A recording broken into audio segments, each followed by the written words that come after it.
Welcome to the Story Lab. Today, we experiment with a story in the Marvel Cinematic Universe.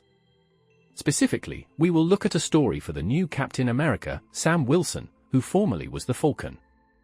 At the time this experiment is conducted, the new movie Captain America 4 is not out yet. So, this will be a bit of a special experiment. We did get some hints about what the story might be about from the trailers, cast, and certain rumors going around. So, today we are going to come up with a Captain America 4 movie based on some of these ideas. So, what do we already know about the movie at the time of this experiment?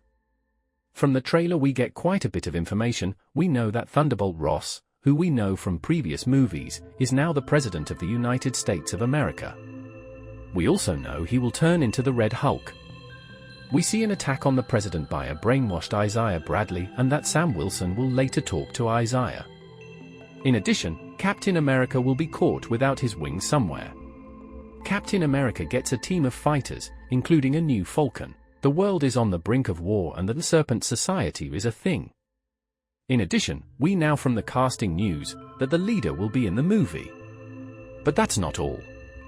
From rumors or just general MCU background information, we may know some more elements of the movie. The giant stone body of the half-emerged celestial Tiamat is sticking out of the planet, which certainly ups the tension around Earth. Sam Wilson, until now better known as the Falcon, is now really Captain America after he spent a full series coming to terms with him being black but in the suit. There are rumors that Steve Rogers might appear in one form or another. The Power Broker is about. Red Hulk might not be the main villain, though certainly a dangerous one. And lastly, there will likely be no help by any other Avenger during whatever crisis comes up, since the Avengers are no longer a tight group. These are our ingredients. All of the above noted. Everything from the MCU. A main villain other than the Red Hulk. A story that really demonstrates why and how the new Captain America is different from the old one. A serious and grounded movie, but still with room for some Marvel humor in it. In addition, there are 3 things we should add. Despite a lot going on, the movie is about the character and his journey. Fights should not feel like just action, they should be steps along the way of the character journey. The central theme of the story should be something defines this new Captain America, his will to inspire greatness in others.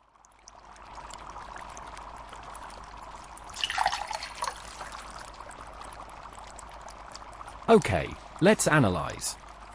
We're ready already? Let's see. Captain America Movie 4. The movie opens with Thaddeus Ross being led into the White House on the first day of his presidency. He calls for Captain America, so Sam Wilson is brought in. The two discuss the political situation. As we learn, not even half the country is aligned with the election of Ross. In fact, some regions of the country aren't even controlled by the government.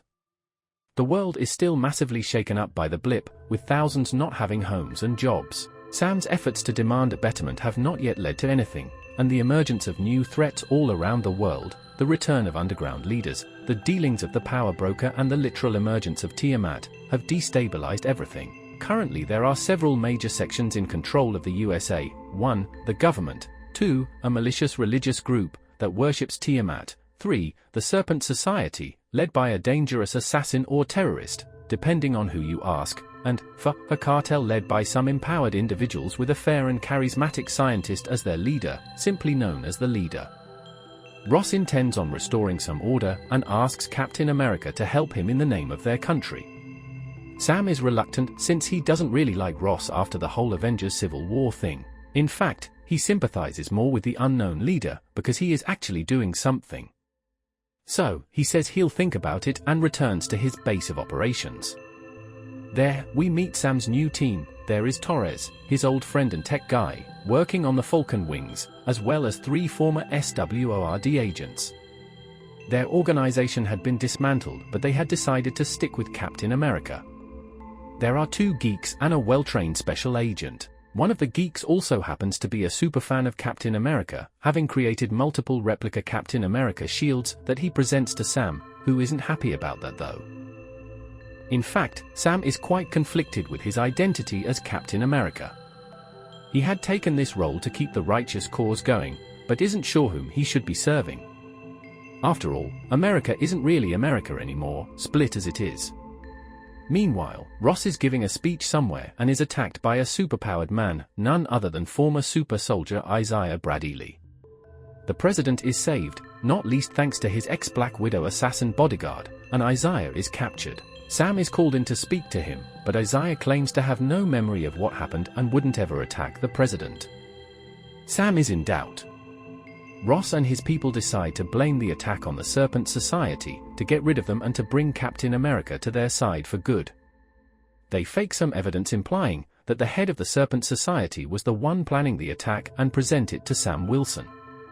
This convinces Sam to go stop the Serpent Society. He travels to their island, breaks into their vault, meets and fights the Sidewinder. Sam is victorious, but Sidewinder warns him that he is being manipulated, and that he has no idea who his president really is.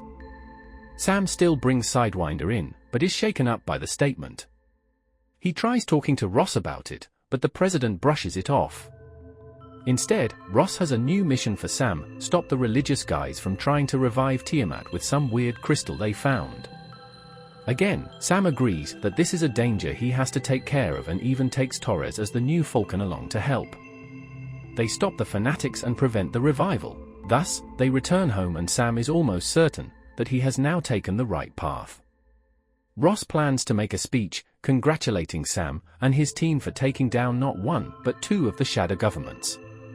However, the speech goes sideways. When the leader's cartel makes its move, it turns out that the cartel of empowered people had been working out of the shadows this entire time. To be precise, they mind-controlled various people across the country, including, as it turns out, Isaiah Bradley. All because they wanted to expose Thaddeus Ross. Now the cartel makes their move. An explosion occurs as a member of Ross's staff plants a bomb. And Ross, in front of everyone, turns into the Red Hulk. Fueled by rage, the Red Hulk smashes through the Capitol. Captain America immediately fights him, trying with all his might to take the Hulk down, but with little success. He is helped by his team and finally manages to stop Ross long enough for him to revert back to the president, but not before the wings on the Captain America suit are badly damaged. Ross is taken away by the Secret Service, while Sam and his team are left behind on the battlefield. They are all quite shaken up, Sam most of them all. He had just thought that he had done the right thing by sticking with the official government, but is now taken completely off guard by the secret that Ross had hidden from the world. What's worse, through the internet they learn that even more brainwashed agents of the leader had appeared all throughout the country and had released prisoners, taken down officials, and had just taken over control over the van transporting Ross. Sam, now quite angry, moves out again with his damaged suit to recapture the van.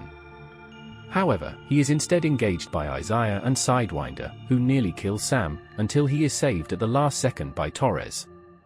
They return to their base in the hopes of calming down and thinking about everything, but then the leader makes another strike. He activates another of his brainwashed men, the agent that was one of Captain America's team members.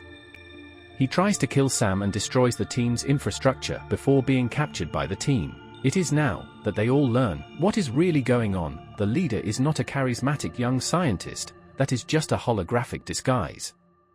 He really has a mutated head and crazy brain powers, partially provided by the power broker. He had made a long-term plan to undermine the entire country and make a first step to take over the world. Now, the final phase of the plan is about to begin.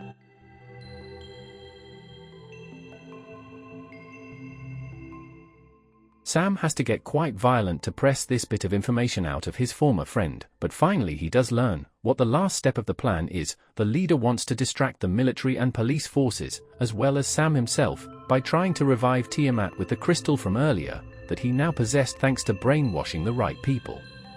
In the meantime, the leader will take over the government completely, placing only his people in charge and getting rid of the president by having Ross do another rampage. Hearing this, Sam sees no way to save the world anymore, as he is not the leader of the Avengers. He has no means of calling them in to help, and he cannot be at two places at once, much less will he be able to stop all the super people that the leader has assembled. Hopeless, Sam walks away. It is in this darkest hour that Sam receives a call from an unknown location. To his enormous surprise, it is Steve Rogers who is calling. The former Captain America speaks to the current one, giving him some great advice and a speech about what it means to be Captain America. It is not about being the leader of the Avengers, having superpowers, or fighting for the flag of a certain country, explains Steve. Captain America used to be just a stage play. It is what you make of the name that really defines its meaning. If you stand for justice, for never giving up, for fighting for the right thing always at any time, then you are Captain America, Sam, you are Captain America. This is exactly what Sam needed to hear. Energized anew, he returns to his team and hands each of them one of the shield replicas lying around. He explains to them that since they are all willing to fight relentlessly for the right thing, as he sees it, they all deserve the shield, they all are Captain America. Then he assigns them jobs. It is time to take down the leader's operation. Torres is to stop Isaiah and Sidewinder. Sam himself would take on the Red Hulk, and the two geeks shall find a way to broadcast interference to block the leader's brainwashing powers. Thus, the final fights begin. The leader does release all his super minions and Sam and the Red Hulk fight once more. Then, the geeks manage to break the leader's hold over them, freeing Isaiah and Sidewinder, who, despite still being a villain, decides to help take down the leader. Sam is still engaged with the Red Hulk though. So, he orders his team to leave him behind and stop the leader themselves. With the help of Isaiah and Sidewinder, the team manages to regain the crystal that the leader and his men were bringing to Tiamat, saving the world once more, though the leader himself is saved at the last minute by a mysterious craft appearing. In the meantime, Sam did manage to calm down Ross once more, though he does inform the president that he will have to issue a vote of mistrust. With that, the movie is almost over. We learn that Isaiah was freed and Sidewinder was allowed to escape on probation, while what happens to Ross is still in discussion in Parliament. As for the leader, he is searched for by a new independent organization led by Sam Wilson's team, the new Captain America's shield, with the Captain America shield as its symbol and Steve Rogers' words about what it means to be a Captain America as its slogan. And that is the end of the movie. What do you think of it? It will be interesting to see how it compares to the real movie. Please remember that everything presented here is simply the results of an experiment. No part of this presentation is intended as a correction of an existing story or claims to be the real story. The selection or omission of any parts of the source material is not to be understood as commentary, positive or negative, on the original productions. These are simply thoughts and experiments based on existing material, and none of it could be created without the work of all those involved in creating the original works. As with any scientific result, you may utilize any of the story ideas that resulted from these experiments for your own experiments or production, while citing this experiment as its source. It is now closing time for our lab. Goodbye until next time.